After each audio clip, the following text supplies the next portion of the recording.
secara umum merupakan pengolahan susu fermentasi, merupakan pengkayaan penganekaragaman produk. Proteinnya dalam susu digumpalkan dengan enzim. Enzim itu enzim renin. Awalnya memang enzim berasal dari anak sapi lambung keempat, tetapi setelah menurut sejarah perjalanan enzim, di situ banyak anak-anak sapi yang dipotong. Oleh karena itu populasi kan turun saat itu tahun 50-an ya. Oleh karena itu terus ada switch menggunakan enzim untuk penggumpal susu ini berasal dari tanaman, berasal dari mikroba, yang terkenal sekarang dari mikroba. Jadi dengan fermentasi susu akan lebih awet dan meningkatkan nilai tambah produk dan lebih bermakna. Nah, di dalam pada era ini, pada masa-masa sekarang, susu ini sangat penting untuk dikonsumsi karena sebenarnya punya nilai fungsional, punya nilai tambah. Jadi dengan proses fermentasi dapat meningkatkan komponen bioaktif dan di situ hasil-hasil riset luar biasa. Dapat meningkatkan antioksidan, dapat juga sebagai antimikroba sehingga produk lebih aman. Nah, selain itu komponen lebih mudah dicerna. Terbentuknya flavor khas sehingga meningkatkan penerimaan konsumen. Jadi keju itu mempunyai flavor khas. Walaupun varietasnya banyak ya, macam-macam, mempunyai flavor yang istilahnya spesifik. Gouda, mozzarella mempunyai flavor spesifik. Yang intinya adalah karena komponennya itu difermentasi, ada istilahnya protein yang panjang disederhanakan sehingga lebih mudah dicerna. Nah, pembuatan keju dengan enzim, sebenarnya sumber enzim tadi saya sudah sebutkan bahwa enzim berasal dari hewani atau rennet yang komponennya enzimnya adalah renin. Ada enzim yang dibuat atau diproduksi dari mikroba banyak ya, Mucorpusculus. Nah, kami menekunin bersama tim, bersama Pak Pur itu dulu pada tahun 1992 mendapatkan riset unggulan terpadu untuk mengembangkan enzim ini, juga mengembangkan keju, mulai dikembangkan keju. Di khususnya bukan pengembangan keju, mulailah di pengembangan keju di Fakultas Peternakan. Kemudian enzim nabati, kalau untuk menggumpalkan susu adalah menggunakan bromelin, papain, seperti itu sederhananya. Jadi pengolahan keju diawali dengan inokulasi, pemberian enzim, kemudian pemisahan yang disebut dengan curd, dadih, atau tahu susu, atau gumpalan protein yang lebih sederhananya, kemudian diolah lebih lanjut menjadi beberapa varian keju.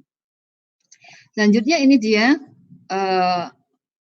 untuk mendukung produksi keju, diperlukan suatu enzim. Nah, sebenarnya enzim tidak sulit, kita memproduksi sendiri, berdasarkan dari substrat, terserah substratnya mau menggunakan limbah misalkan, limbah jagung atau menggunakan dedak padi, bisa ditambahkan mukor, kemudian mikroba yang potensi untuk menghasilkan enzim ini ditumbuhkan, setelah itu banyak enzim yang diekstraselulerkan, diisolasi, dimurnikan, baru diimplementasikan pada keju. Nah, ini luar biasa.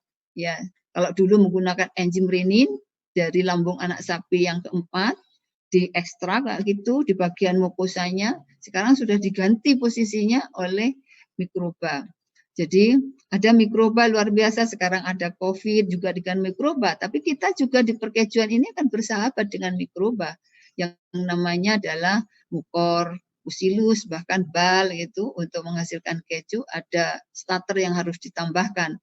Ya, kita tidak selamanya, ada beberapa mikroba yang sangat menguntungkan untuk sebagai supporting dalam pembuatan keju. Nah, ini dia keju. Nah, kalau sudah digumpalkan, maka saudara akan didapatkan dadih atau koagulum. Nah, ini saya mencoba A dan B ini adalah keju atau curd yang dihasilkan oleh renin dan mikroba, yaitu mukor. Ternyata bagus juga gitu dengan mukor itu. Setelah itu ini kalau mau keju mozzarella nanti akan dibahas banyak oleh Bu Herli dan Pak Purwadi. Saya akan sedikit bahwa varian keju itu banyak. Nah, ini yang sudah diproduksi di Malang, yaitu keju Kemal namanya, ya. Dan juga keju Kemal ini adalah keju olahan yang diperlukan pelapis untuk dimatangkan. Kenapa harus dilapisi? Karena untuk menghindari adanya kontaminan. Nah, pelapisnya ini ada pliol yang komersial, ini sudah pelapisnya ke yang turunan asetat. Sehingga ini juga ada anti jamurnya sehingga jamur tidak tumbuh pada keju. Walaupun ada beberapa keju varian yang memang diberikan jamur atau diberikan kapang untuk tumbuh akan memberikan cita rasa khas. Nah, untuk pelapis ini penelitian saya pernah juga melakukan pelapisan dengan menggunakan lilin lebah, wax, dan propolis sehingga juga mampu menggantikan pliol. Walaupun ya tentunya ya masih lebih unggul lah pliol, tapi kita bisa menggunakan sumber daya lokal, kita menggunakan wax gitu, merupakan byproduct dari perlebahan. Ya, selanjutnya, nah dari dadi dan koagulum atau curd ini bisa jadi berbagai macam keju. Selanjutnya, apa yang terjadi sebenarnya kita lihat ke dalam strukturnya ya, bahwa perubahan kasein itu kita bandingkan kalau dipasteurisasi protein atau kasein susu molekulnya seperti ini. Setelah pasteurisasi akan berubah. Setelah difermentasi maka dia akan membentuk curd, membentuk gumpalan. Inilah yang disebut sebagai keju mentah atau bakalan untuk processing keju selanjutnya. Nah, apa yang terjadi ini kenapa membentuk matriks? Nah, ini matriknya itu seperti ini. Jadi lemak-lemak itu bisa terperangkap gitu ya di dalam matrik. Ya.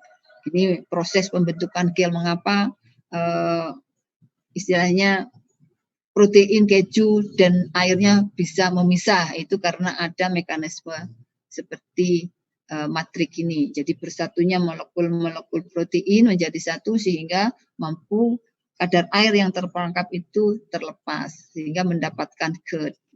Nah, sebenarnya kita sebagai pengembang tentunya untuk membuat keju kita tentunya tetap dituntut bermutu agar produk mempunyai daya saing. Ada aturan, ada perangkat nasional yang memberikan rambu-rambu agar produk yang secara industri sudah jelas mengimplementasikan itu, sedangkan secara yang UKM ini tentunya kita akan kalau melakukan produksi ada approach namanya pendekatan, bagaimana menjamin kualitas keju yang dihasilkan berkualitas dan aman yang mengkonsumsinya. Artinya peraturan-peraturan atau prosedur-prosedur standarisasi nasional ini diikuti sehingga produknya dapat melindungi masyarakat yang mengkonsumsinya. Jadi merupakan standar penjaminan mutu. Kita mengikuti prosedur-prosedur. Nah, karakterisasi komposisi keju atau bakalan atau curd tadi yang dihasilkan dari renin dan renin mucorpusilus sebenarnya tidak terlalu berbeda jauh ya. Oleh karena itu, mengapa tahun-tahun sekarang atau setelah tidak diproduksi atau tidak menggunakan renet dari anak sapi itu kita akan produksi enzim beralih kepada renin karena fakta hasil riset menunjukkan bahwa tidak berbeda jauh dengan hasil enzim yang menggunakan renin dari mucorpusilus dan renin menggunakan dari sapi. Dan bahkan sekarang dikembangkan juga keju atau curd itu yang menggunakan bromelin, ada yang menggunakan papain, luar biasa penelitian-penelitian yang berkreasi. Nah, secara ringkas bahwa kualitas produk yang dihasilkan atau keju itu sangat dipengaruhi oleh jenis mikroba karena tadi ada mikroba yang ditambahkan di dalam proses pembuatan keju yaitu untuk menurunkan kadar air, tetapi maksud saya menurunkan kadar asamnya ya. Jadi pH-nya diturunkan kadar asamnya dinaikkan dengan menambahkan bal, sehingga enzim renin yang ditambahkan mudah untuk menghidrolisis atau membuat susu atau keju terkoagulasi. Ya. Dan untuk penurunan kadar asam nanti Dr. Purwati akan memberikan, karena banyak paten beliau yang untuk menurunkan asam tidak hanya menggunakan mikroba, menggunakan jeruk nipis. Nah, itu sudah dipatenkan oleh beliau ya. Sehingga untuk untuk kerja enzim supaya efektif dan aktif di pH agak rendah, maka tidak hanya menggunakan mikroba, tetapi juga tetap menggunakan mikroba, karena mikroba ini mampu lebih unggul nantinya karena mampu merubah komponen flavor. Jadi ada lemaknya dihidrolisis dengan lipase sehingga menghasilkan komponen flavor yang bagus. Jadi tetap ada melalui agen-agen mikroba akan menghasilkan keju yang beraneka ragam flavor ya. Karena beberapa kultur bal yang ditambahkan bermacam-macam. Jadi proses pembuatan keju pada prinsipnya adalah memisahkan protein dengan whey, dapat dilakukan dengan proses yang sederhana. Implementasi untuk pengembangan UKM. Jadi dapat dilakukan dengan teknik yang sederhana. Nah, kami juga mengucapkan terima kasih juga kepada para pengembang keju di Indonesia. Di antaranya adalah Brady, ada keju Kemal di Malang, yaitu keju Goda. Dari Sukabumi sudah ada Margo Utomo, kemudian dari Boyolali, ini Sukabumi ya. Kemudian ini Surabaya, ini maaf nih, yang Sukabumi ini Sukabumi. Tapi ini yang Indo Makmur ini saya lihat dari Surabaya. Nah, kami terima kasih kepada telah berpartisipasi untuk mengembangkan keju di Indonesia agar bahwa kita juga mampu setara untuk menghasilkan keju dengan standar internasional, sehingga kita juga seperti tadi akan bersaing di pasaran internasional suatu saat seperti itu. Dan juga memperkenalkan kepada masyarakat bahwa keju itu tidak sesulit yang dibayangkan untuk produksi. Sama dengan sebenarnya kita difermentasi itu sudah mudah. Kita punya pabrik tempe yang sudah dulu, sama sebenarnya menggunakan proses-proses semacam itu. Cuma karena keju ini berasal dari susu yang sangat mudah melakukan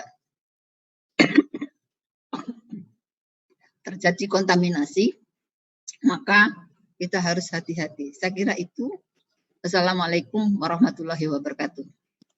Waalaikumsalam warahmatullahi wabarakatuh. Terima kasih Prof. Lili atas materi yang telah disampaikan. Demikianlah, pengolahan adalah pengawetan susu sehingga masa simpannya akan lebih lama. Nah, keju ini diolah dengan proses fermentasi. Nah, fermentasi ini dapat meningkatkan bioaktif dari produk susu sehingga semakin aman dan semakin bermutu nilainya. Nah, beliau sudah menyampaikan juga terkait dengan enzim yang bisa digunakan untuk proses pengolahan keju. Nah, dan yang perlu diperhatikan untuk tuntutan mutu dan daya saing, yaitu perlu diperhatikan untuk menjamin mutunya agar produk keju kita ya bisa bersaing secara internasional. Baik, terima kasih Prof. Lili. Untuk materi selanjutnya yang tidak kalah penting, yaitu terkait dengan prospek keju mozzarella yang akan disampaikan oleh Ibu Dr. Herli Evanuarini. Kepada Ibu Dr. Herli, saya persilahkan untuk menyampaikan materinya. Baik, terima kasih Bu Moderator yang sudah memberikan waktu pada saya. Assalamualaikum warahmatullahi wabarakatuh. Selamat pagi Bapak Ibu peserta webinar. Terima kasih sudah bergabung bersama kami sekali lagi dari Sabang hingga Merauke, dan izinkan pada pagi hari ini saya akan sedikit sharing dengan Bapak Ibu, tidak memiliki maksud untuk menggurui ataupun lainnya, tapi hanya sedikit sharing-sharing saja mengenai prospek pengolahan keju mozzarella ini. Saya tidak akan menyajikan teknis dari pengolahan keju mozzarella, karena nanti akan disampaikan secara langsung oleh owner dari Brawijaya Dairy Industry, yaitu Bapak Dr. Purwadi. Baik Bapak Ibu, di awal ini perkenankan saya untuk share screen terlebih dahulu.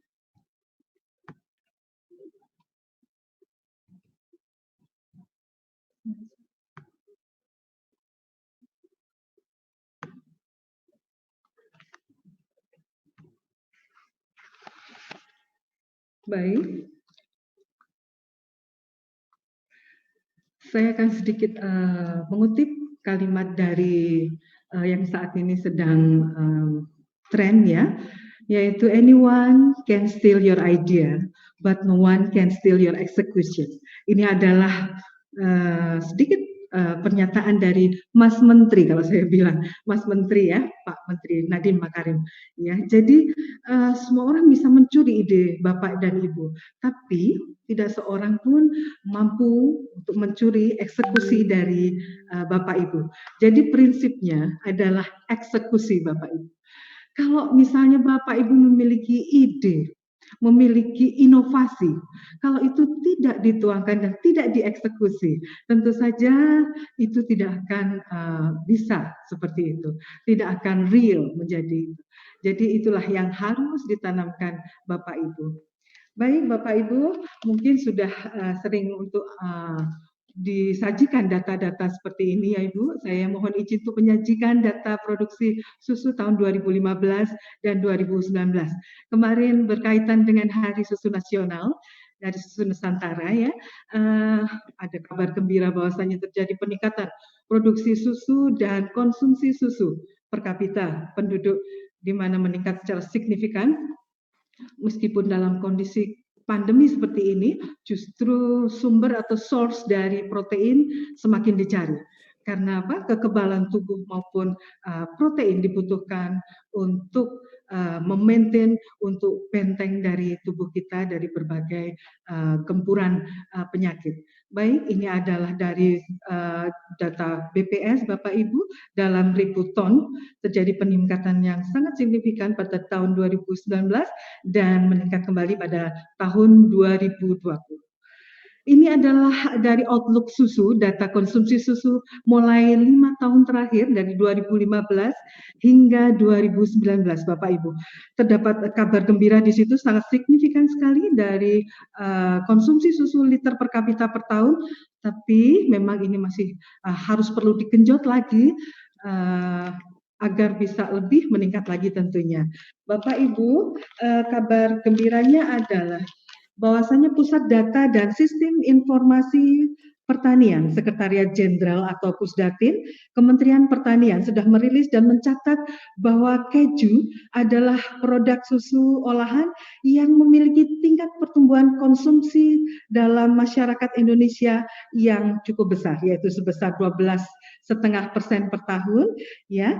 Dan mari kita berikan apresiasi bagi masyarakat Indonesia yang sudah mulai sadar akan konsumsi susu, produk olahan dan turunan dari susu, serta terima kasih juga kami sampaikan kepada Bapak Ibu peserta webinar ini tentu saja yang pastinya sudah menyumbang angka itu dan sangat berperan untuk menaikkan angka-angka untuk pertumbuhan konsumsi maupun produksi susu.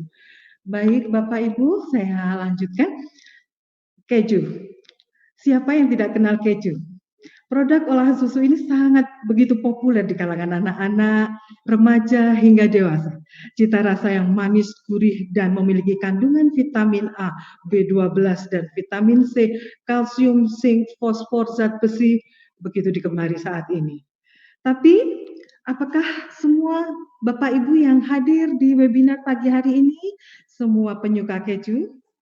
Kalau zaman dulu, saya lebih memilih singkong, Bapak Ibu. Tapi generasi milenial saat ini, anak saya suruh mencoba singkong. Nak, ayo maem singkong, apa ini Ma? Seperti itu. Tapi ketika saya merubah bentuk menjadi saya tutupi singkongnya itu tadi dengan taburan keju, itu dengan lahapnya anak-anak saya memakan singkong tadi. Jadi itu adalah perbedaan antara generasi kita dulu dengan generasi milenial sekarang ya Bapak Ibu. Dan generasi sekarang itu makan keju seperti makan cemilan seperti itu. Jadi bisa habis crush single itu bisa habis satu wadah seperti itu dalam hitungan berapa menit saja. Nah itu juga luar biasa sekali bagi saya sebagai dosen di THT tentu saja. Baik, Bapak Ibu, keju itu identik seperti produksi luar negeri, ya, jadi produk impor. Sebenarnya memang asal usulnya berada di saat ini menjadi perdebatan dari Babilonia, Syria, atau dari negara-negara Eropa. Perkembangan bisnis keju secara lokal cukup pesat karena saat ini style sajian itu bergaya western, selalu dilengkapi dengan keju. Sedikit-sedikit di atasnya diberi topping keju. Sehingga saat ini keju benar-benar menjadi sentra andalan dari kuliner lokal. Jadi untuk menaikkan kuliner lokal dengan menggunakan keju ini Bapak Ibu. Produsen juga banyak yang membaca peluang ini sehingga produsen keju lokal mulai bermunculan dengan harga yang terjangkau tentu saja, dan perkembangan akhir-akhir ini begitu pesat dan ini ditandai dengan munculnya produsen-produsen baru pada sentra-sentra susu seperti di Malang, Boyolali, Bogor dan lain sebagainya. Tingginya permintaan keju ini akan membuat potensi dari keju ini akan semakin menjanjikan tentu saja dan akan semakin berkembang seiring dengan semakin banyaknya masyarakat yang sadar akan apa yang dimakan itu tidak hanya asal kenyang tapi memberikan efek kesehatan tentunya. Baik Bapak Ibu, keju semua sudah tahu ya, Bapak Ibu, terbuat dari susu segar yang digumpalkan menggunakan asam sitrat atau kemudian dengan menggunakan rennet dengan acidifier direct dengan pengasaman yang langsung ataupun tanpa pengasaman langsung. Jenis-jenis keju ini bisa dibedakan berdasarkan bakteri yang digunakan dan yang paling banyak diminati adalah keju mozzarella. Kelebihannya adalah sifatnya yang mulur, memiliki serat, melting point-nya sangat bagus sekali. Ini tadi sudah dijelaskan Bapak Ibu, saya tidak akan jelaskan lagi. Ini adalah tipe-tipe keju yang saat ini beredar di pasaran. Yang pertama adalah keju dapat dikategorikan dalam cara pembuatannya adalah keju natural dan keju olahan. Ada keju mentah, ada keju matang melalui ripening, ada keju soft, ada keju yang hard. Keju yang natural, contohnya yang soft adalah golongan camembert, ricotta, cottage, seperti itu. Sedangkan semi-soft adalah blue cheese, brie, feta, Havanti, Monterey Jack, mozzarella, dan lain sebagainya. Untuk yang golongan yang hard adalah cheddar, Colby, Edam, Gouda, dan Swiss. Very hard. Itu adalah parmesan dan romano. Jadi keju olahan itu adalah suatu keju yang dibuat dengan mencampurkan satu atau lebih keju dari natural. Jadi kalau misalnya ada processed cheese yang ada di pasaran, itu adalah keju olahan Bapak Ibu. Jadi itu adalah gabungan dari satu atau berbagai jenis keju natural. Keju olahan pasteurisasi, contohnya adalah American cheese dan cheese spread dan olahan-olahan lain yang mungkin bisa kita dapatkan di berbagai supermarket yang tersebar di seluruh Indonesia. Bapak Ibu, keju natural di sini ada kategorinya soft dan hard, itu karena kadar air dan derajat air yang ada pada keju tersebut. Keju mentah itu dibuat dari koagulasi kasein dengan asam. Contohnya adalah cream cheese, cottage, dan lain sebagainya. Sedangkan yang matang atau ripened itu adalah keju yang dibuat dengan mengkoagulasikan protein dengan enzim rennet dan melalui proses pengasaman. Keju ini dimatangkan dengan bakteri. Contohnya adalah cheddar, Swiss Colby, brie, dan parmesan. Malt ripened, contohnya adalah blue dan Stilton. Ini adalah keju mozzarella. Bapak Ibu, saya yakin Bapak Ibu semua sudah paham yang ada di topping pizza dan filler dari burger seperti itu. Ini adalah berasal dari Campania, Italia. Proses pembuatannya dari kata mozze, berarti memotong, karena memang yang dipotong adalah cut itu, dan rela yang berarti alang-alang. Ini adalah perusahaan nasional yang memproduksi keju mozzarella. Apresiasi sekali, hari ini kita kedatangan Bapak Dr. Purwadi selaku owner dari Brawijaya Dairy Industry, kemudian dari PT Sukanda Jaya Cibitung, dari PT Indra Kila Boyolali, PT Eminat Cheese Indonesia Cikarang, PT Greenfield Indonesia, PT Bukit Baros Cempaka Sukabumi, Pacific Lacto Jaya Tangerang, dan Ganesha Sora Lembang. Ini menghasilkan berbagai produk keju mozzarella, Bapak Ibu. Bapak Ibu, dalam suatu produksi keju mozzarella, yang penting untuk diperhatikan, yang pertama adalah yang ingin saya sampaikan adalah desain dan fasilitas dari pengolahan. Jadi bagaimana kita mau mendesain dari pengolahan keju mozzarella itu? Skala industri apa yang akan kita gunakan? Rumah tangga, homemade, atau skala menengah, atau kita langsung melaju ke skala industri. Dan yang kedua yang tidak kalah penting adalah control of food hazard.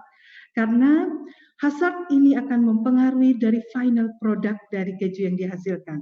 Identifikasi bahaya pada raw material yang digunakan pada saat processing dan adanya evaluasi itu akan mampu membantu dalam untuk menghasilkan keju mozzarella yang terbaik. Kontrol seleksi dari bahan baku, raw material yang digunakan, kualitas tentu saja, ingredient, bahan baku yang digunakan, dan bahan tambahan pangan serta mikrobiologi yang digunakan, mikroorganisme maksud saya Bapak Ibu, itu yang akan mempengaruhi produk akhir. Kemudian adalah penetapan kriteria proses. Dan yang keempat, yang tidak kalah pentingnya dalam pengolahan keju adalah aspek higienik control system. Di sini dalam proses pengolahan ada temperatur, kontrol, dan lain sebagainya dari awal proses susu itu datang sebelum diproses hingga processing dan sampai nanti distribusi. Semuanya diatur. Selanjutnya adalah manajemen produk terkait raw material, equipment yang dipergunakan itu harus diperhatikan Bapak Ibu. Selanjutnya adalah proses distribusi produk keju atau final product ketika dia sudah jadi. Yang tidak kalah pentingnya adalah penetapan shelf life, Bapak Ibu. Karena tentu saja keju mozzarella meskipun masa simpannya panjang, tapi juga harus memperhatikan dari proses penyimpanan dengan sebaik-baiknya. Kemudian langkah proses produksi yang spesifik tentu saja, dan juga microbiological spesifikasi, kemudian adanya kontaminasi silang, dan kontaminasi fisik kimia selama proses produksi. Bapak Ibu, tidak kalah pentingnya adalah kebutuhan material selain bahan baku utama, yang mana akan menjadi supporting system dalam proses pengolahan keju mozzarella. Water menempati posisi yang tidak kalah pentingnya karena pemeliharaan sanitasi dan higien oleh SDM dalam pelaku pengolahan keju mozzarella harus selalu ditanamkan. Maintenance dan pembersihan serta cleaning program itu harus selalu dilaksanakan dalam setiap tahap proses. Selanjutnya adalah kesadaran dari sumber daya manusianya yang kita sebut sebagai personal hygiene. Orang yang sebagai pelaku pengolahan, pelaku kuliner, processing harus paham mengenai personal hygiene. Jadi ini harus selalu ada pelatihan-pelatihan yang selalu di-upgrade dan tidak henti-hentinya sumber daya ini, dan juga manajemen, top manajemen selalu mensupport bagaimana supaya anak buahnya memiliki skill kesadaran higien yang tinggi. Baik Bapak Ibu, kebutuhan transportasi dalam pengiriman maupun delivery dari produsen ke user itu juga harus selalu kita perhatikan karena ini memegang peranan yang penting sekali. Selanjutnya labeling dan packaging, di mana kemasan yang menarik, label yang menyajikan ingredient, kemudian nutrition fact, itu sangat penting sekali karena masyarakat akan teredukasi, akan memahami.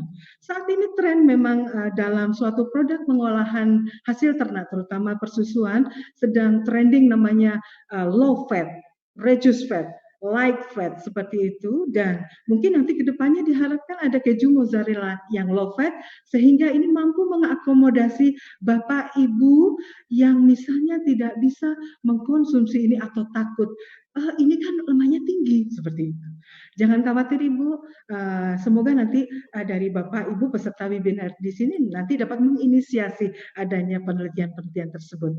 Kemudian packaging itu juga tidak kalah penting karena ini akan menarik dari minat dari konsumen karena kemasan yang menarik tentu saja akan membawa keingintahuan dan untuk membeli terutama ya masyarakat untuk membeli.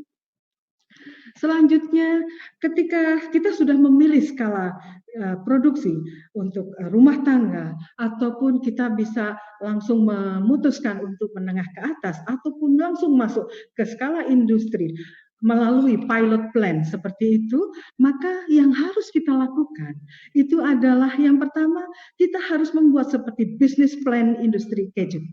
Jadi business plan, karena semua harus direncanakan, ada blueprintnya seperti itu, karena supaya terarah, terencana, dan terukur, Bapak Ibu.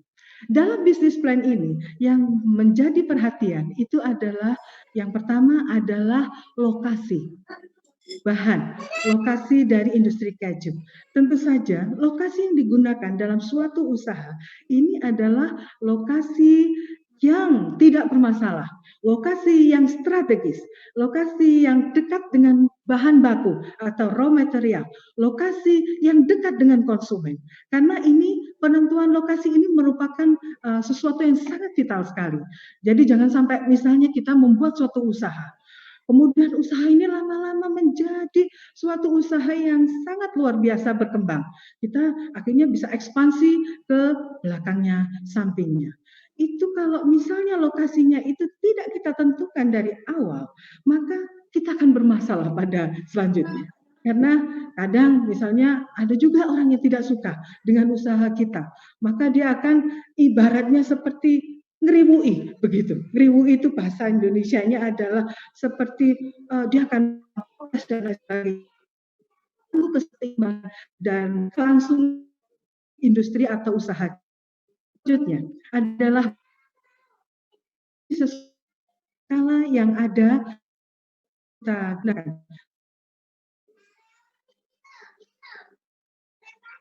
Hobi semuanya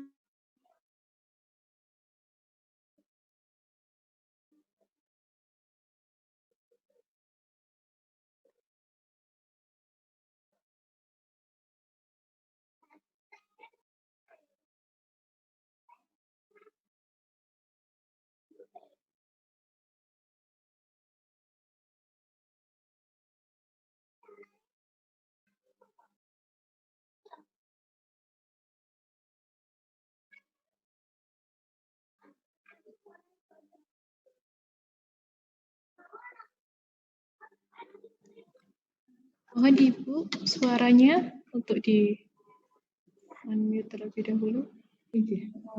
Iya, mohon maaf. Mohon maaf Bapak Ibu, dari ada sedikit turun sinyalnya, nggih. Mohon maaf. Baik, kemudian saya lanjutkan.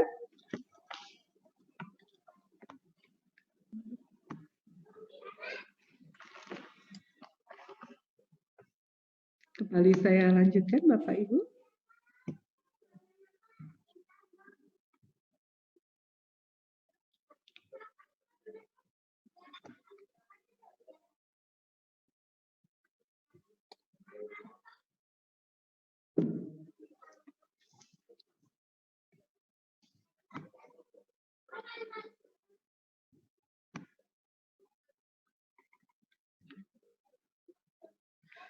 Analisis resiko pada produksi keju, Bapak Ibu. Jadi ada resiko kerja ya yang dapat terjadi pada saat kita memproduksi keju, yaitu yang pertama adalah pada saat kita memperoleh bahan baku, Bapak Ibu. Kemudian pada saat processing terjadi dan juga manajemen pada saat pengolahan nantinya. Resiko dalam memperoleh bahan baku ini bisa terjadi karena adanya fluktuasi dari harga susu. Solusi yang bisa Bapak Ibu dapatkan adalah kita mengadakan kontrak kerjasama dengan supplier bahan baku susu dengan kualitas yang terbaik dengan harga yang sesuai. Misalnya dengan koperasi unit desa atau dengan peternak rakyat. Untuk mengantisipasi resiko usaha dan meminimalkan resiko selama proses pengolahan produksi, sebaiknya Bapak Ibu selalu mengimplementasikan Hazard Analytical Critical Control Point, jadi HACCP. HACCP ini meliputi lanjutannya adalah nanti ada GMP, yaitu Good Manufacturing Practices, kemudian GLP, Good Laboratory Practices, kemudian GDP, Good Distributing Practices, dan GTP, Good Transportation Practices. Selanjutnya, peluang pasar dan persaingan usaha produsen keju. Bapak Ibu, ada peluang pasar yang sangat berharga, sangat besar dan saat ini menjanjikan dengan melihat budaya dari konsumen dan tren masyarakat saat ini yang mana keju ini menjadi ujung tombak untuk menaikkan kuliner tradisional.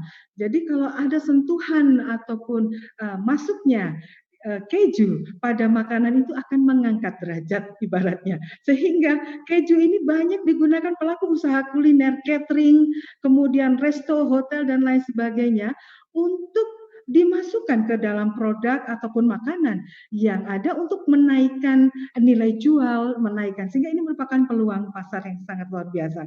Bapak Ibu, persaingan industri pengolahan keju ini masih belum begitu ketat Bapak Ibu. Tadi saya sampaikan beberapa industri nasional dan lokal yang ada saat ini, namun ini akan menjadi tantangan bagi para pelaku yang masih dalam skala industri menengah ke bawah atau home industry untuk selalu menghadirkan inovasi, kemudian memenuhi permintaan konsumen dalam bentuk pengembangan, kontinuitas, dan mampu untuk selalu mempertahankan produk kualitas.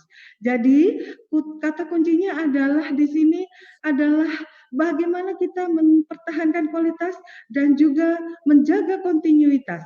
Kalau mempertahankan mungkin agak sulit, bagaimana kita meraih kualitas untuk mendapat kepercayaan dari konsumen. Mungkin itu yang paling kita harus perhatikan menjadi titik poinnya.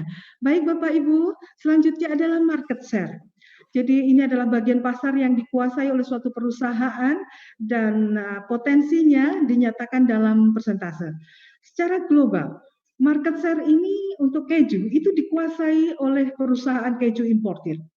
Dan perusahaan ini betul-betul secara global itu akan membawa berapa harga dari keju ini Bapak Ibu.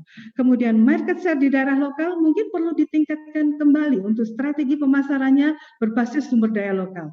Jadi untuk kita bisa menguasai pasar, mungkin kita bisa apa keunggulan dari produk kita yang membedakan produk kita dengan produk orang lain. Jadi produk yang akan kita tampilkan, keju kita uniknya apa dan apa yang bisa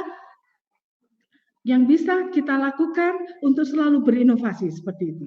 Strategi ini bisa kita lakukan dengan marketing mix ya Bapak Ibu melalui 5P, yaitu product, price, place, people, dan promotion. Ini adalah gambaran secara singkat mengenai pemasaran produk Bapak Ibu. Di situ ada ketika Bapak Ibu menghasilkan produk yang tentu saja unik dan diterima oleh konsumen, maka pasar akan langsung merespon. Dan lebih baiknya Bapak Ibu harus bisa menembus pasar dan memotong siklus-siklus yang ada pada pemasaran. Kemudian promosi dilakukan secara menarik melalui media cetak elektronik dan lain sebagainya. Ini penting Bapak Ibu. Jadi kalau kita memiliki produk, kalau kita ingin itu laku dan tertarik, kita harus mengemas dalam promosi itu dengan sebaik-baiknya. Selanjutnya, mungkin kalau distributor besar ataupun produsen-produsen susu besar langsung merajai dari pemasaran produk, maka kita akan jemput bola. Jadi kita lebih ke arah jemput bola, mengantarkan sampel-sampel kita ke perusahaan-perusahaan catering ataupun resto ataupun hotel dan lain sebagainya. Ini adalah strategi harga, Bapak Ibu. Faktor yang berpengaruh adalah biaya variabel, biaya tetap, kemudian jumlah pesaing, dan ukuran atau kemasan. Strategi yang kita tawarkan adalah kita menggunakan berbagai ukuran atau kemasan dan harga yang terjangkau tentu saja berada sedikit.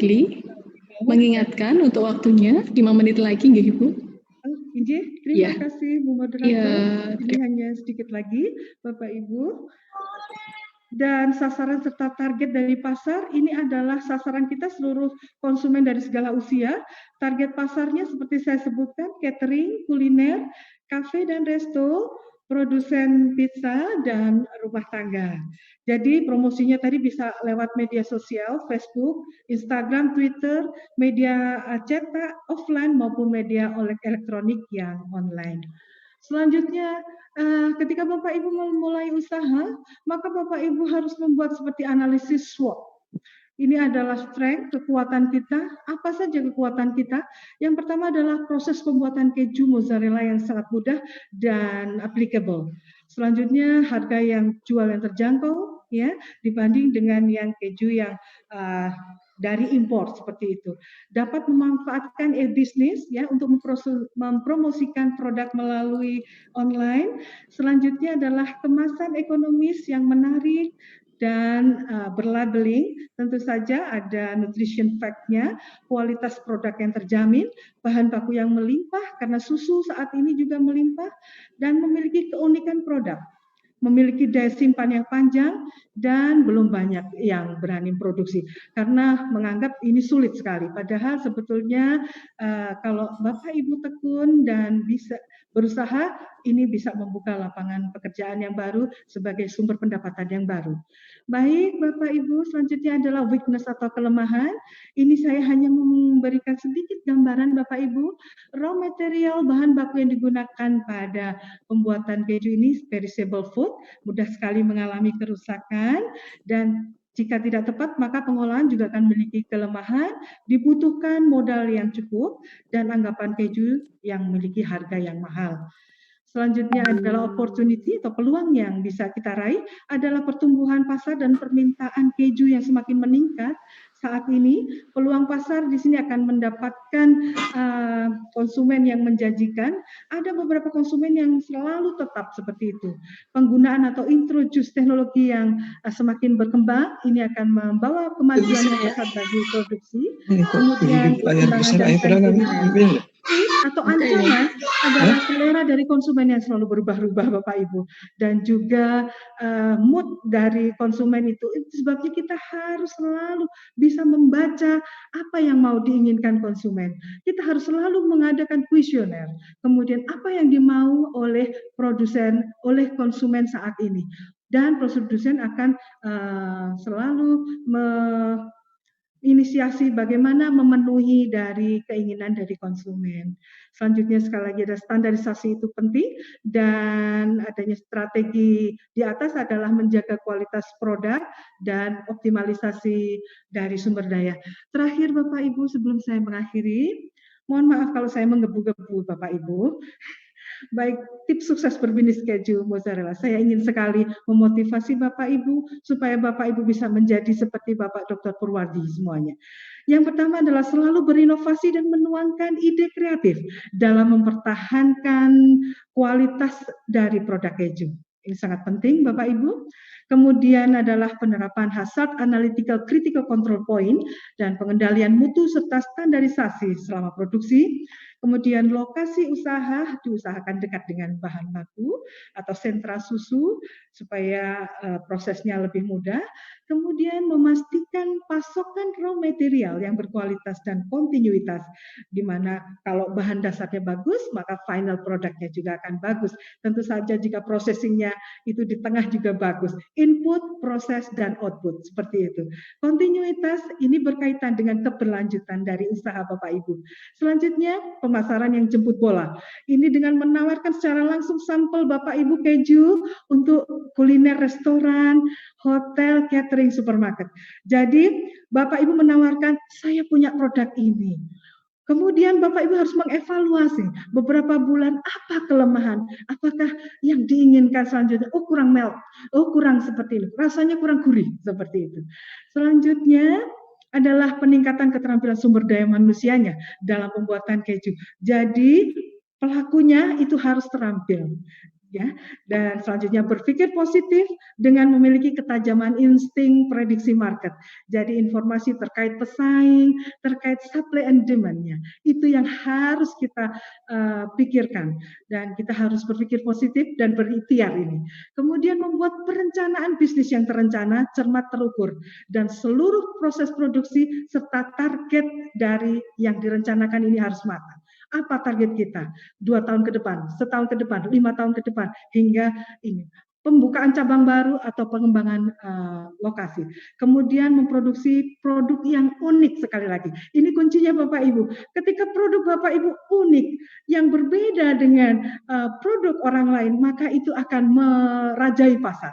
Karena Bapak Ibu mampu menunjukkan keunggulan produk terutama dan melakukan perbaikan terus-menerus, kaji berbasis pada survei, riset apa yang diinginkan tentang produk yang saat ini sedang ini. Kemudian yang terakhir adalah strategi marketing yang handal tentu saja Bapak Ibu, yang mampu membaca peluang bisnis dan turunannya. Jadi kalau misalnya Bapak Ibu berbisnis keju, kemudian ada produk sampingnya seperti whey, kita apakan whey ini? Atau kita juga bisa membuka seperti usaha-usaha yang menggunakan keju itu. Jadi kita juga sebagai pelaku usaha yang bisa dari hulu sampai ke hilir. Demikian Bapak Ibu, terima kasih atas perhatian Bapak Ibu. Mohon maaf apabila selama proses saya sharing ini ada yang kurang berkenan. Waktu saya kembalikan kepada moderator. Baik, terima kasih Ibu atas pemaparan yang telah disampaikan, sangat bermanfaat sekali untuk yang ingin berbisnis di bidang keju. Dan sudah disampaikan juga terkait dengan tips dan trik ya, ada 10 tips dan trik untuk berbisnis keju mozzarella. Baiklah, untuk materi selanjutnya yang sangat penting ini ya, terkait dengan proses pembuatan keju mozzarella dan sharing pengalaman dari Pak Purwadi terkait dengan bisnis keju yang beliau jalankan. Sebelumnya, untuk proses pembuatan pada kegiatan hari ini, kami sudah mengambil video terlebih dahulu untuk mengefisienkan waktu. Baik, monggo Bapak Purwadi untuk menyampaikan materinya. Terima kasih Ibu Moderator. Assalamualaikum warahmatullahi wabarakatuh. Waalaikumsalam warahmatullahi wabarakatuh. Selamat pagi, setengah siang, dan salam sejahtera bagi kita semua. Ya, seperti dikatakan Bu Herli tadi, bahwa keju itu seperti terkesan makanannya londo. Tapi tidak begitu. Marilah kita ya seperti londo, makan keju.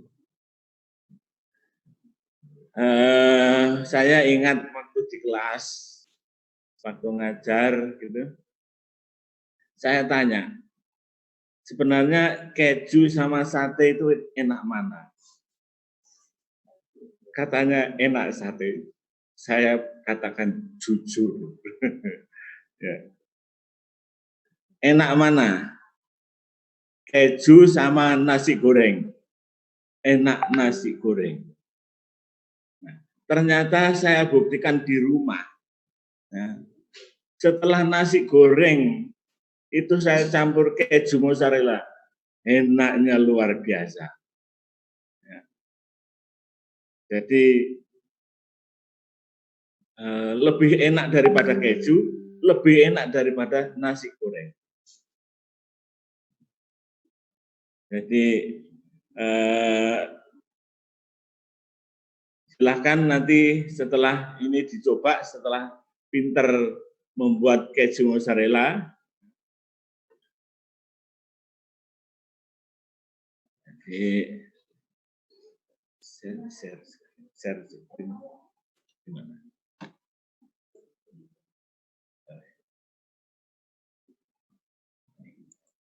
Ini. Ya, jadi ternyata enak sekali keju mozzarella yang dicampur slicer dengan nasi goreng dan keju mozzarella. Baiklah,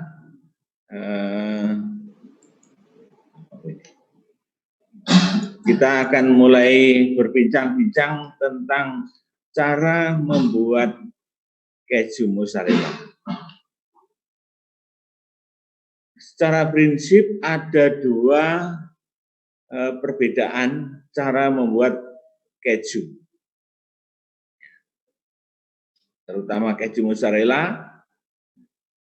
Ada yang secara konvensional menggunakan bakteri starter, ada yang menggunakan pengasaman langsung, menggunakan asam organik.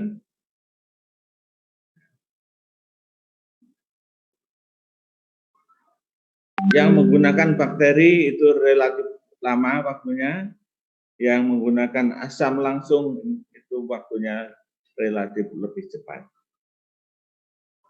Kemudian bagaimana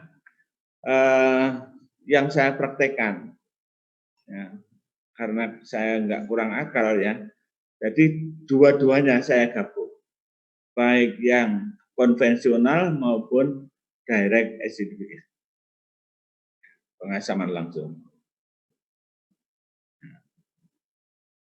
Ini adalah bahan baku. Bahan bakunya untuk membuat keju mozzarella memang harus susu yang kualitas bagus. Nah, tidak bisa membuat keju dengan kualitas susu yang asal-asalan. Misalnya susu yang ditolak oleh koperasi atau susu yang ditolak oleh IPS dibuat keju, itu tidak bisa. Bisa susu kambing, bisa susu kerbau, bisa susu domba, ya, susu sapi, bisa whole milk, bisa skim milk atau krim. Kasein atau whey juga bisa dibuat untuk keju. Ya.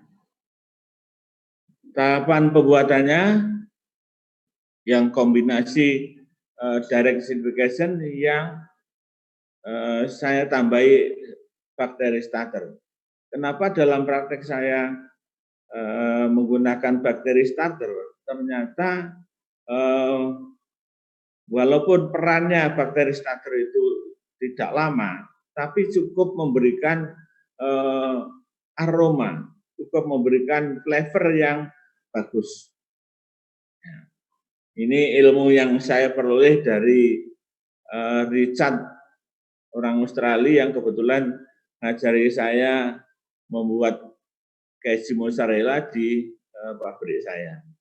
Beliau datang ya, memberikan ilmunya kepada saya.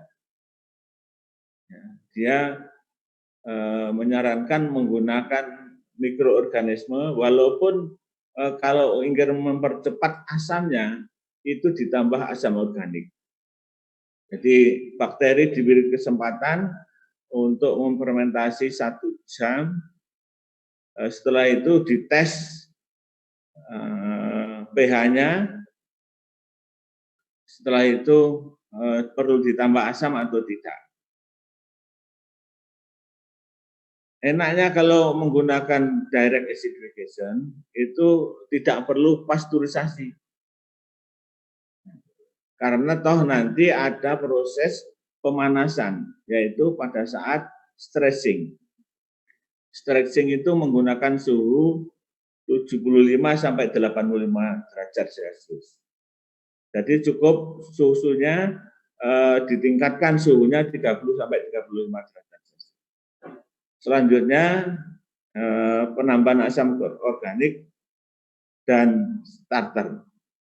Starter dulu 1 jam, setelah asamnya kurang ditambah asam organik. Tapi kalau asamnya sudah cukup tidak perlu ditambah. Kemudian penambahan enzim renin 0,025%. Ini yang standar. Kalau enzimnya masih sangat aktif, sebenarnya tidak perlu sampai 0,025 untuk pembuatan keju mozzarella, itu cukup 0,02.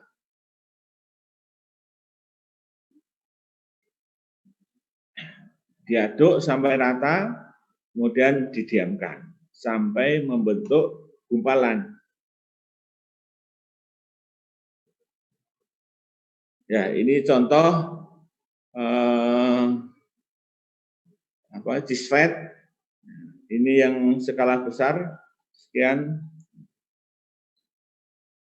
Ini contoh cheese fat yang ada susunya. Ya.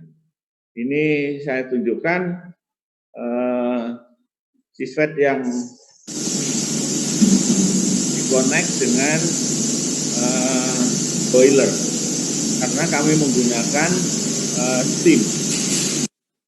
Jadi menggunakan boiler kecil untuk pengolahan keju. Ya. Itu cheese fatnya, kemudian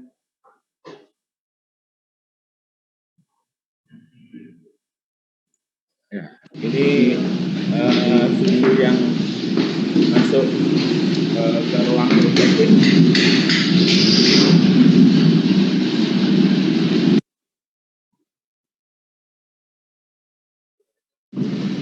Ini susu mau diantrikan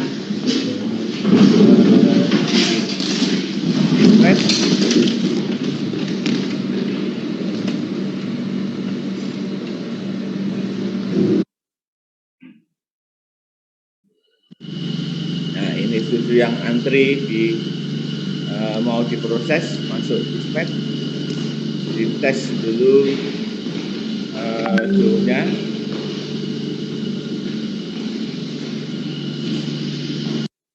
Ya, ini dituang di dalam dispenser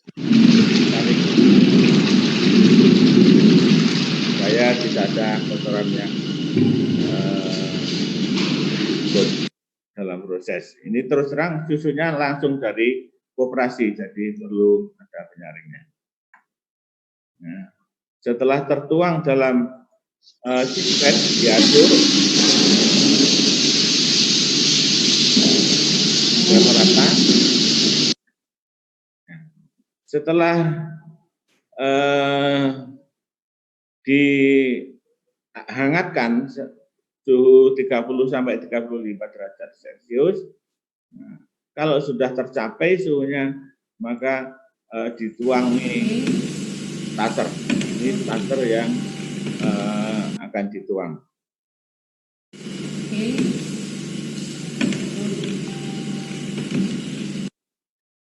Ya, ini dituangkan di dalam dispenser,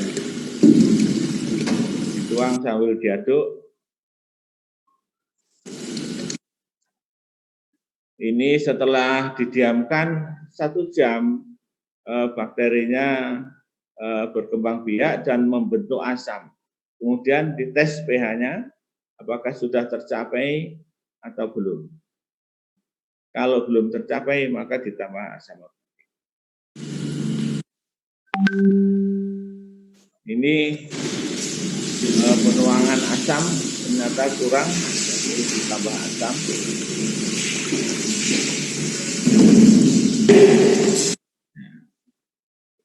Apabila sudah cukup asamnya, maka ditambah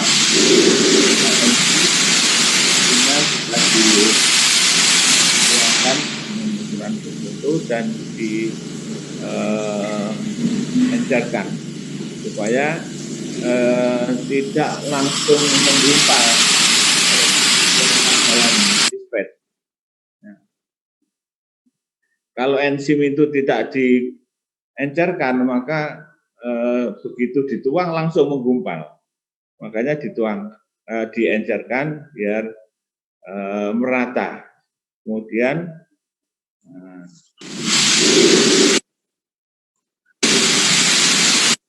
ya, ini dituangkan sambil diaduk. Ya.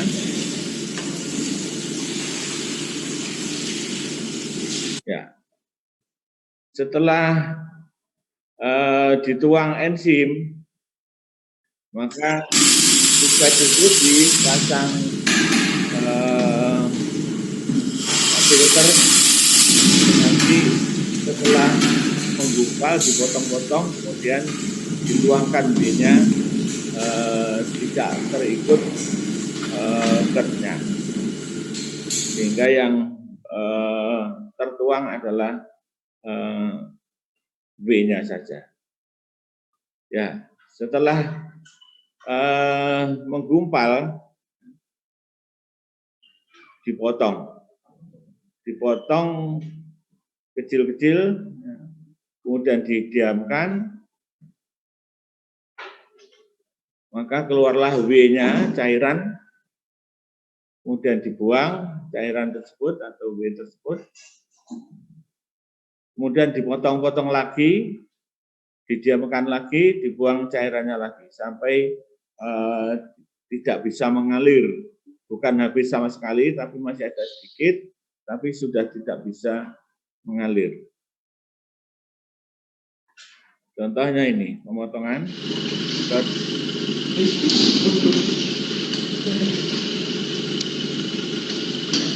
perlawanan arah kecil, dan nanti akan memisah antara cut dengan.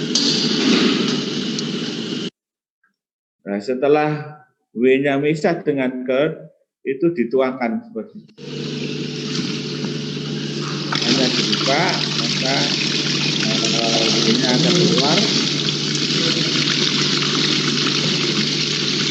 Disaring, barangkali ada cut yang terikut. Setelah itu dipotong-potong lagi.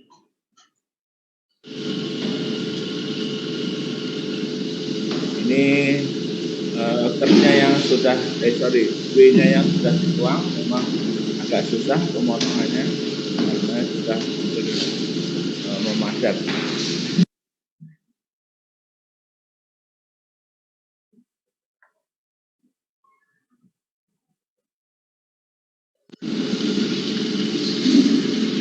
Contoh yang sudah memadat.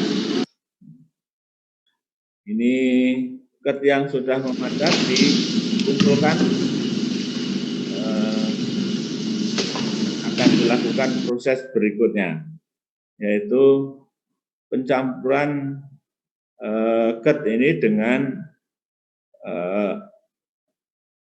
asam apabila masih kurang asam, dan emulsifier supaya pada saat stressing atau pemuluran itu tidak memisah airnya.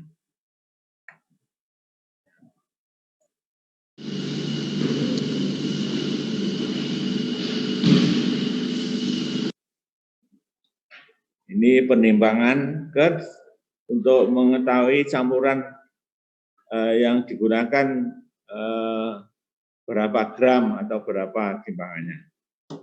Ini adalah pencampuran bahan-bahan.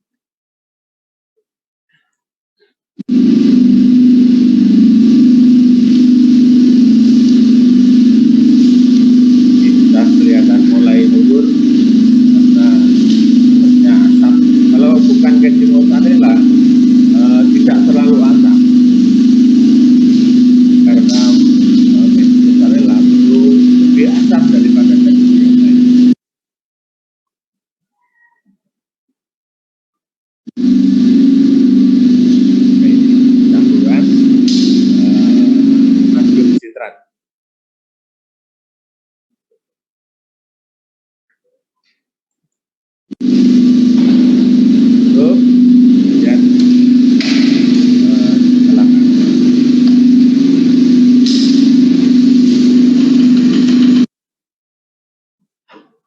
ini alat ini dikonek dengan steam juga, tapi pada saat pencampuran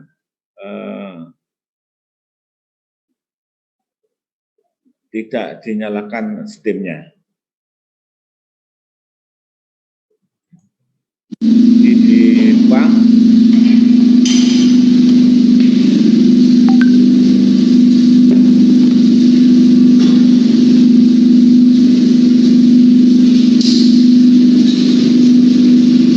Setelah mulai campur, sudah mulai lumat, sudah mulai mulur.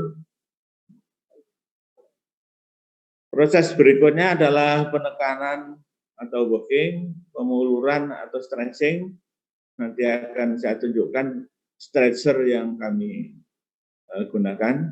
Kemudian dicetak, direndam dalam larutan es, kemudian direndam dalam larutan garam jenuh. Oh ya, perendaman dalam larutan garam jenuh ini saat ini saya ganti karena lebih cepat. Kalau direndam dalam larutan garam jenuh itu lebih lama. Jadi pada saat mixing tadi sudah ditambahkan garam. Kemudian disimpan dalam cold storage. Ya. Saya tunjukkan proses berikutnya, stretching atau pemuluran. Ini stretcher, ya, stretcher yang zaman dulu tapi masih digunakan juga. Ini sistem horizontal. Sedangkan yang saya desain itu menggunakan sistem vertikal seperti ini. Ini stretcher yang sistem vertikal. Waktu Richard ke tempat kami itu terheran karena katanya belum ada di dunia yang stretcher yang vertikal ini. Punya dia di Australia itu juga horizontal. Dia juga proses keju mozzarella. Katanya di Eropa juga horizontal yang ada. Ini desain kami. Ini ada lubang penampungan ket, ini lubang keluarnya. Jadi dari bawah ini naik ke atas bersama skru. Nah, skru yang seperti ini tadi. Ini kan ada 2 skru juga, nomor 3 itu. Kami juga menggunakan 2 skru, tapi sistemnya vertikal.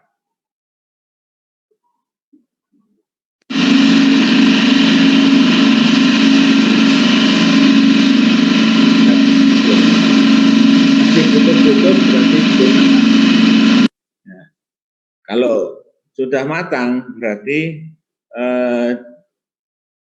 dia tidak putus. Ini dicek suhunya.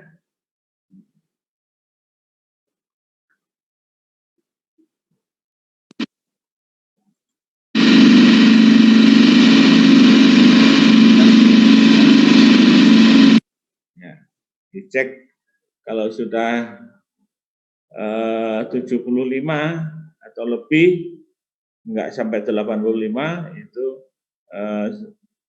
sudah tercapai. Ini contoh yang sudah matang, tidak putus.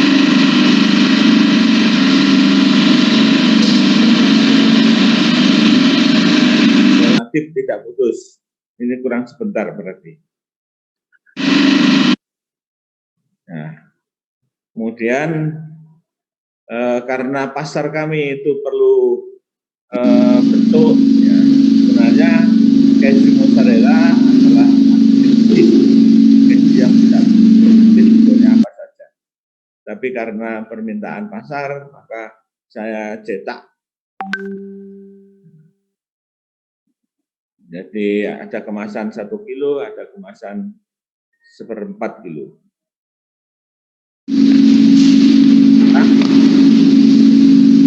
Kami selalu menggunakan timbangan yang 1 kilo lebih karena kami tidak mau mengurangi timbangan. Ini adalah contoh kemasan kami yang ada di pasaran.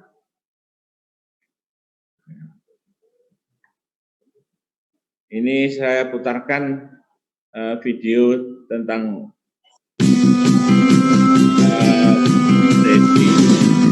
ini adalah rekaman dari susu yang saya buat. Brawijaya Dairy Industri merupakan UMKM di Kota Batu yang bergerak di bidang pengolahan susu sapi segar. Sejak tahun 2009, Brady bersama peternak susu lokal menjadi mitra untuk bahan baku pembuatan keju mozzarella. Brady mengolah keju mozzarella dengan bahan baku susu sapi murni dan proses pengolahan yang terukur kualitasnya.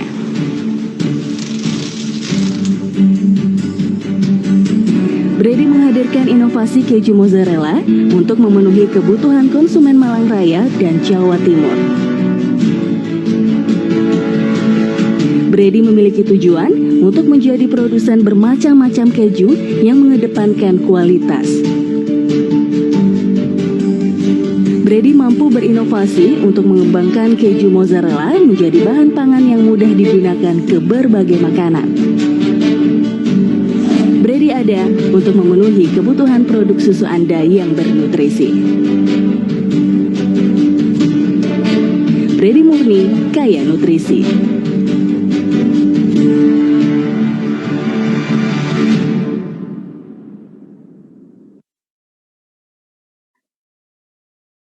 Ya, terima kasih. Ini untuk satu slide. Mungkin apabila Bapak Ibu peserta ingin praktek yang skala kecil, akan saya tunjukkan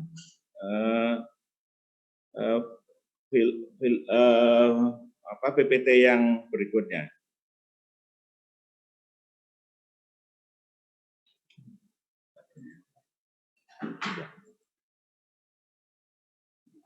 Yang tadi itu yang film itu GISFET-nya masih GISFET yang lama, menggunakan GISFET yang bulat. Kami juga punya yang GISFET yang persegi panjang tadi. Ini contoh kalau Bapak Ibu praktek di rumah, skala kecil. Ini susunya dihangatkan sampai 35 derajat Celcius. Ya. Ini yang kami bikin contoh yang 5 liter, sedikit sekali.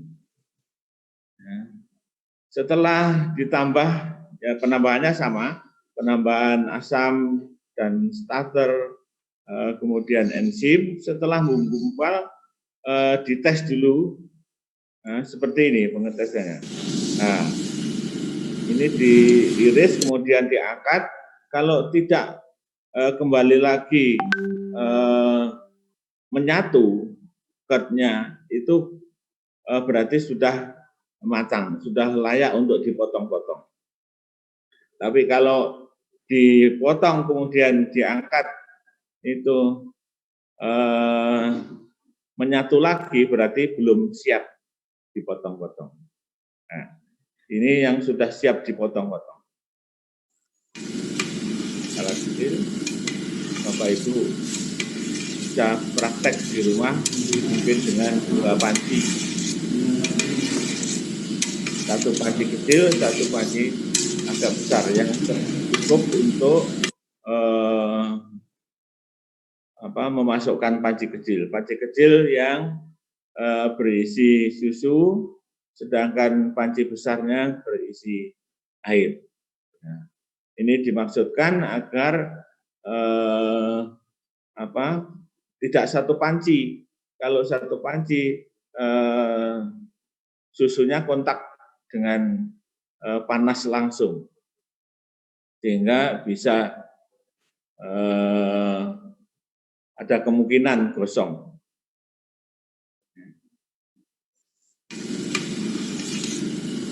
Ya, ini dipotong-potong, kemudian disaring. Setelah dipotong-potong, didiamkan 15 menit, terpisahlah W dan curd, kemudian disaring, dituang W-nya, seperti tadi dituang. Ini yang skala kecil. Ini yang W-nya sudah tidak bisa mengalir atau tidak bisa dibujuk lagi, dipotong-potong lagi. Ya. Kemudian dilakukan stretching yang skala kecil seperti ini. Nah, tetap di 2 panci ya, yang satu boleh wajan untuk stretching, yang satu panci kecil yang ada pegangannya.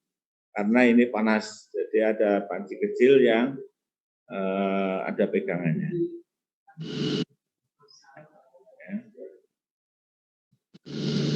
Nah, ini sudah mulai ngulur, tapi belum ngulur sekali. Ya. Ini yang sudah ngulur. Sudah ngulur, selesai, ditimbang, dicetak.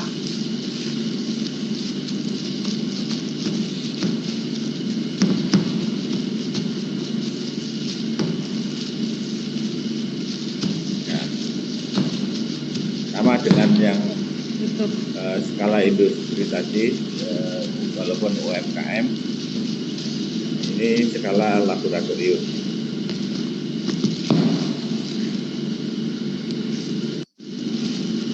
Cukup, Bapak Ibu ya. Jadi itulah cara belajar keju. Jadi tidak ada kata terlambat belajar keju. Silakan Bapak Ibu belajar di rumah maupun di lab maupun di industri, monggo.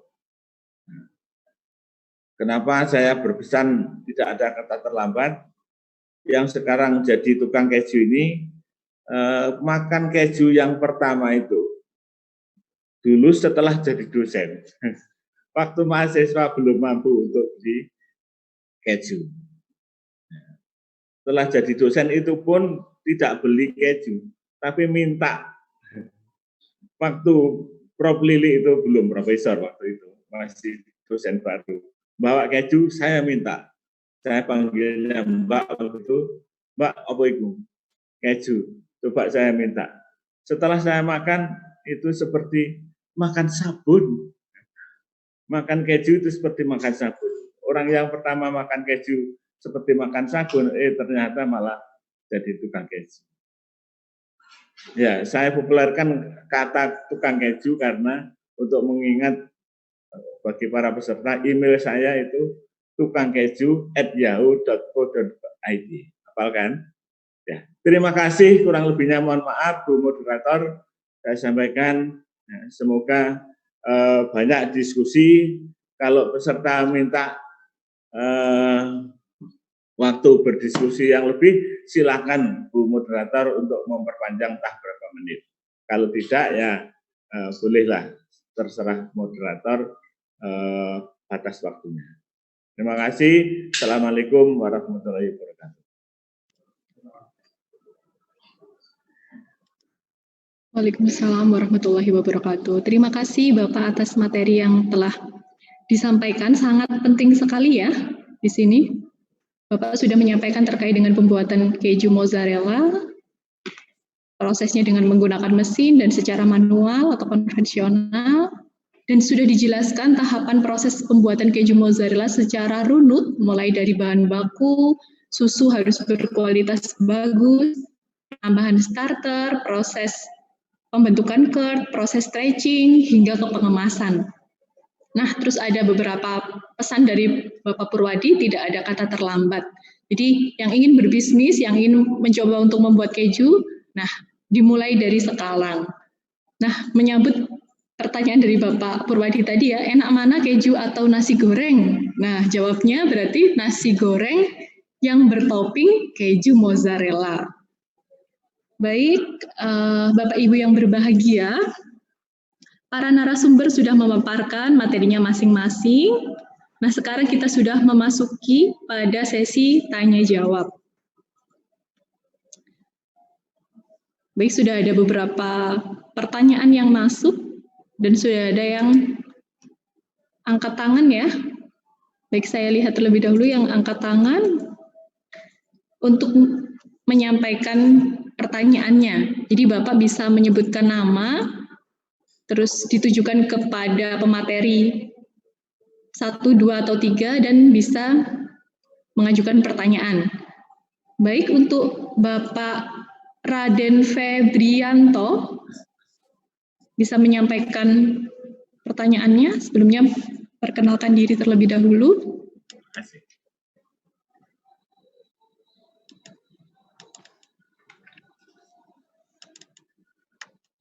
Bapak Raden Febrianto ya, bisa di unmute. Silahkan Bapak Raden.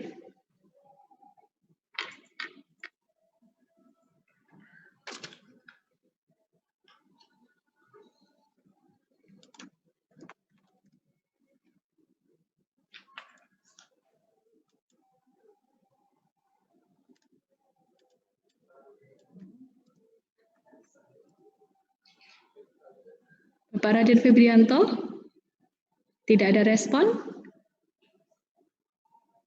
Baik, kalau tidak ada respon, saya lanjutkan ke, tolong videonya diaktifkan ya Bapak yang ingin bertanya. Saya berikan kepada Ibu Siti Nurmiyah untuk menyalakan videonya dan menyampaikan pertanyaannya. Halo, baik. Assalamualaikum warahmatullahi wabarakatuh. Waalaikumsalam warahmatullahi wabarakatuh. Ya, terima kasih, materinya sangat bagus. Cuma ini karena ini kan saya minta tadi semoga YouTube-nya itu bisa di-share ke masing-masing peserta, dan saya sangat tertarik karena saya juga termasuk pengkonsumsi keju mozzarella. Jadi sekiranya misalnya di tempat kami ini kan di Makassar ya, yang boleh dikata untuk potensi susu segar itu memang boleh dikata sangat kurang, bahkan itu ada daerah tertentu itu cuma di Kabupaten Nrekang. Tetapi apakah tidak bisa dimodifikasi? Ada enggak maksudnya susu ini bisa dimodifikasi dari susu segar pasteurisasi, atau dalam hal ini adalah susu ultra, seperti misalnya Yakult, itu kan bisa diambil bukan dari susu segar langsung, tetapi bisa juga dari susu segar ultra itu. Itu barangkali pertanyaan saya Pak, karena ini kalau misalnya demikian adanya kan itu bisa juga dipraktek-praktekkan, karena kami juga seorang pengajar, sehingga bisa men-share ke mahasiswa juga terkait dengan praktikumnya dan sebagainya. Itu barangkali saya, Ibu moderator. Terima kasih Ibu atas pertanyaannya. Mungkin bisa langsung dijawab oleh Bapak Purwadi. Ya. Bapak. Ya, terima kasih, pertanyaannya bagus sekali. Ya, bahan baku tadi saya sampaikan bisa susu sapi, bisa susu kerbau, bisa susu kambing, yang lain susu ultra. Tetapi kalau susu ultra itu kan mahal. Ya, nanti kalau di bisnis kan tidak menguntungkan. Ya. Kalau Yakult apalagi itu sudah jadi siap minum kalau Yakult. Susu ultra pun siap minum, tapi misalnya untuk bisnis itu tidak menguntungkan, tapi bisa. Secara prinsip bisa. Misalnya Ibu pengen sekali mengkonsumsi keju mozzarella, sementara pasarnya harus di Makassar misalnya. Iya. Lah itu bisa, kalau ada susu ultra yang masuk Nrekang itu bisa dibuat untuk dikonsumsi. Oh iya. Jadi bisa dibuat, tapi kalau Yakult jangan, karena kalau Yakult itu masih aktif, bakterinya nanti terganggu oleh bakterinya. Ya. Begitu, Bu. Ya, maksudnya pada prinsipnya sama mekanisme kerjanya ya Pak. Tadi maksud saya Yakult itu kan saya biasanya bikin dari susu segar biasa, susu ultra yang pasteurized itu HT itu. Nah, apakah dengan keju mozzarella juga kalau misalnya memang demikian bisa dibuat juga dari situ, artinya berarti setidak-tidaknya kami bisa mempraktekkan, karena terus terang Pak, untuk segar di Makassar itu boleh dikata tidak ada dijual, tapi kalau misalnya di Enrekang ada, cuma memang dari Makassar itu Enrekang kan 300-an kilometer, jadi aksesnya memang sangat jauh, sehingga makanya tadi kalau misalnya ultranya itu bisa, karena kenapa keju mozzarella itu di Makassar sangat tinggi dengan satu cetakan seperti tadi yang dicetak di YouTube itu harganya bisa sampai 40 ribuan, 50 ribuan seperti itu Pak. Jadi memang sangat mahal. Sementara saya juga termasuk pembuka pembuat pizza yang memang kalau dengan mozzarella itu sangat connect sekali, karena dengan adanya getah-getah seperti itu jadi sangat-sangat ini. Tetapi kalau misalnya dari pasteurisasi memang mahal, tetapi kan lebih mudah aksesnya, lebih mudah dijangkau, lebih mudah dibeli, dan lebih mudah pengadaannya. Seperti itu Pak. Makasih share-nya Pak. Saya berharap YouTube-nya bisa di-share ke email saya kalau misalnya ini. Iya. Ibu dari Enrekang ya? Tidak Pak, saya di Makassar domisilinya. Tapi biasa untuk mahasiswa saya bawa field trip, karena kebetulan saya juga staf pengajar di Politeknik. Biasa saya bawa ke Enrekang itu membuat proses susu juga, susu dapur istilahnya secara tradisional, dan memang itu rasanya agak-agak beda. Makassar nggak ada sapi perah ya? Iya betul Pak. Kalau di Enrekang kan maksud saya banyak sapi perah di sana. Iya betul, banyak. Iya, tapi kalau misalnya pengadaannya di Enrekang sih atau proses pengolahannya di Enrekang tidak jadi masalah. Iya betul Pak. Iya, makasih Pak. Oke. Baik, terima kasih. Ya. Baik, terima kasih. Bapak Purbadi sudah menjawab pertanyaan dari Ibu Siti Nurmia. Sudah cukup jelas ya Ibu Siti Nurmia? Iya, jelas, makasih. Ya. Iya. Ya, baik. Baik, untuk pertanyaan selanjutnya, pertanyaannya ditujukan oleh Ibu Herli Evanuarini terkait dengan carbonara ini keju atau tidak, kalau ia menggunakan teknik apa saja.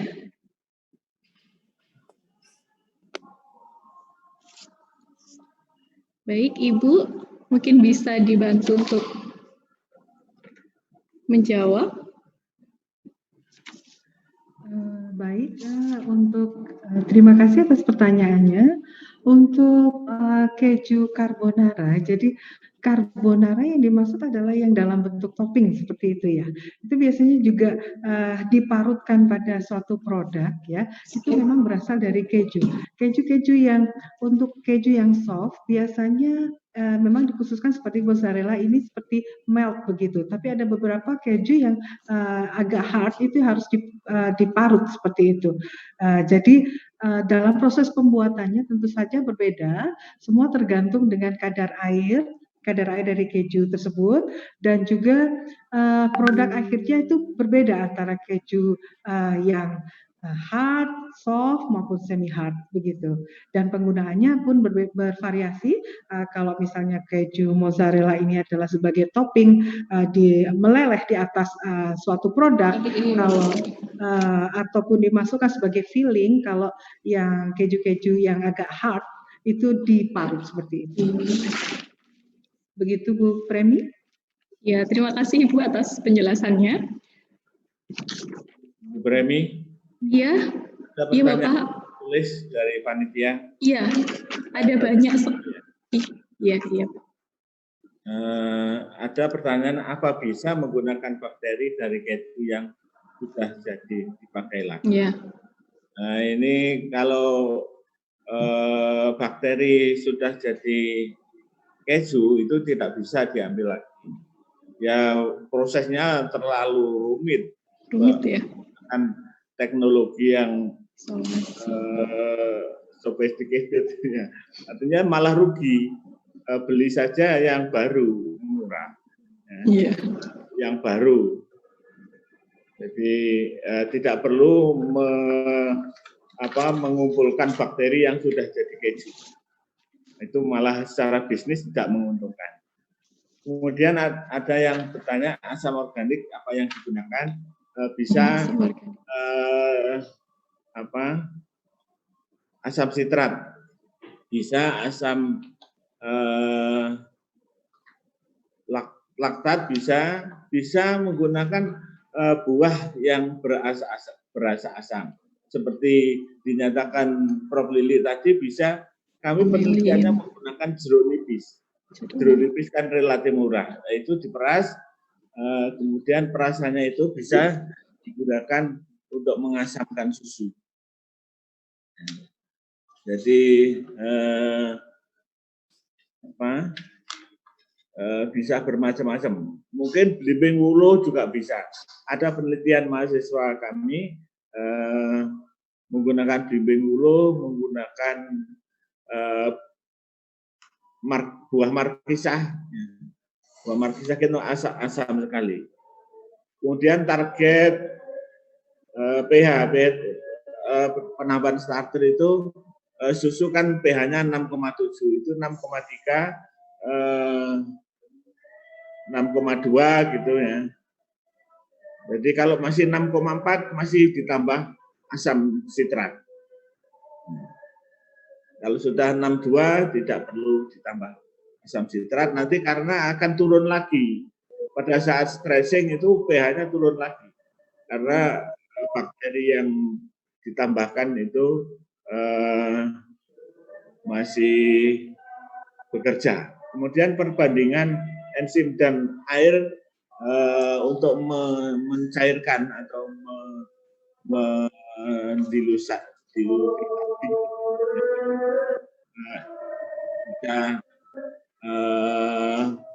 25 kali. Ya.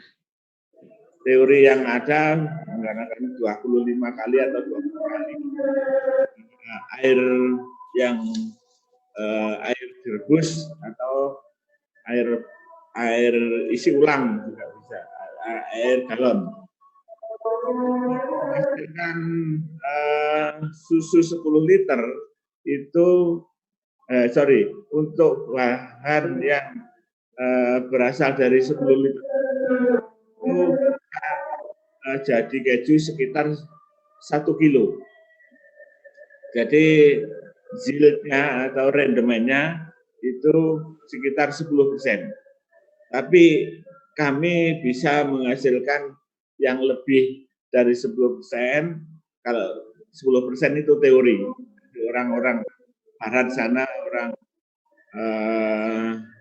Eropa itu membuat keju dengan yield atau rendemen 10%.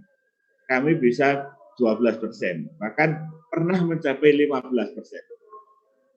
Karena susu yang saya gunakan kualitasnya bagus sekali. Itu terima kasih pertanyaan tertulis. Saya kembalikan. Ya, terima kasih Bapak sudah dibantu untuk menambahkan, Bu Premi. Iya, monggo Ibu. Melanjutkan tadi yang mengenai carbonara. Iya. Bahwasanya carbonara tadi itu adalah merupakan suatu pasta yang biasanya kita gunakan di spaghetti, lasagna, dan lain sebagainya. Tapi biasanya ini adalah berasal dari keju parmesan. Jadi bahan utamanya memang keju, yaitu keju parmesan. Ya, kemudian nanti dia ditambahkan dengan ingredient lain sehingga dia akan menjadi melt seperti itu. Jadi kalau kita bisa simpulkan bahwasanya carbonara tadi itu adalah juga memang berasal dari keju parmesan itu tadi. Dan saya ingin menjawab sedikit, Ibu, tadi ada pertanyaan mengenai perizinan. Untuk skala rumah tangga tentu saja perizinannya menggunakan PIRT, ya. Tapi untuk skala industri itu bisa menggunakan kita harus mengurus perizinan seperti PT, CV, kemudian surat izin usaha perdagangan atau SIUP, kemudian bisa juga kita mengurus TDP, yaitu tanda daftar perusahaan, kemudian bisa mengurus TDI atau tanda daftar industri, kemudian selain dari kita mempergunakan PIRT pada produk kita, maka kita juga harus mengikuti sertifikasi lain. Sertifikasi lain yang bisa kita cantumkan adalah pendaftaran seperti sertifikat halal, kemudian dari BP POM, kemudian juga adalah MD. MD ini sifatnya adalah ketika produsen lokal itu nanti harus mendaftarkan produk dagangnya itu supaya mendapatkan merek dagangnya itu. Jadi prosesnya memang agak rumit, tapi insya Allah dengan PIRT saja, dengan tentu saja ada kontrol dari BP POM itu bisa dilakukan suatu usaha dalam skala rumah tangga. Demikian. Ya, terima kasih Ibu Erli atas pemaparan yang sudah diberikan. Baik, untuk beberapa pertanyaan ada yang sudah dijawab oleh Ibu Lili Eka Radiati di beberapa di chat ya, sudah dijawab oleh Ibu Lili Eka Radiati di chat. Baik, saya kira karena waktunya sudah pukul 12.30 lebih sedikit ya, oleh karena itu saya kira cukup ya untuk sesi diskusi pada kali ini. Semoga untuk pertanyaan selanjutnya yang belum dijawab, nanti kami akan membantu untuk menanyakan kepada narasumber dan akan kami kirimkan melalui email. Baik, Bapak dan Ibu yang saya hormati, semoga dengan adanya acara ini kita sudah semakin paham terkait dengan teknologi susu, proses fermentasi pada pembuatan keju yang dapat meningkatkan bioaktifnya, proses pengolahan keju dengan menggunakan starter dan dengan menggunakan pengasam, lalu prospek bisnisnya yang sangat menjanjikan mengingat keju mozzarella ini sangat dikenal di bidang kuliner. Dan yang paling penting dalam berbisnis perlu disiapkan bisnis plan dan analisis SWOT yang meliputi kelebihan, kelemahan, peluang, dan ancaman untuk merancang strategi bisnisnya. Semoga apa yang disampaikan dapat menjadikan inspirasi bagi Bapak dan Ibu untuk berbisnis dan memberikan manfaat bagi kita semuanya. Hadirin Bapak dan Ibu, alhamdulillah rangkaian sesi diskusi hari ini sudah terlaksana dengan baik. Kami ucapkan terima kasih kepada narasumber kita pada hari ini, Profesor Dr. Insinyur Lili Eka Radiati, Bapak Dr. Purwadi, MS, dan Ibu Dr. Herli Evanuarini. Terima kasih sudah berbagi ilmu dan pengalaman kepada kita semua. Saya ucapkan terima kasih juga kepada para peserta yang menyimak dan sangat antusias dalam berdiskusi pada hari ini. Akhirnya, saya Premi Puspitawati Rahayu undur diri. Terima kasih atas perhatian Bapak dan Ibu semuanya. Wabillahi taufiq wal hidayah. Wassalamualaikum warahmatullahi wabarakatuh.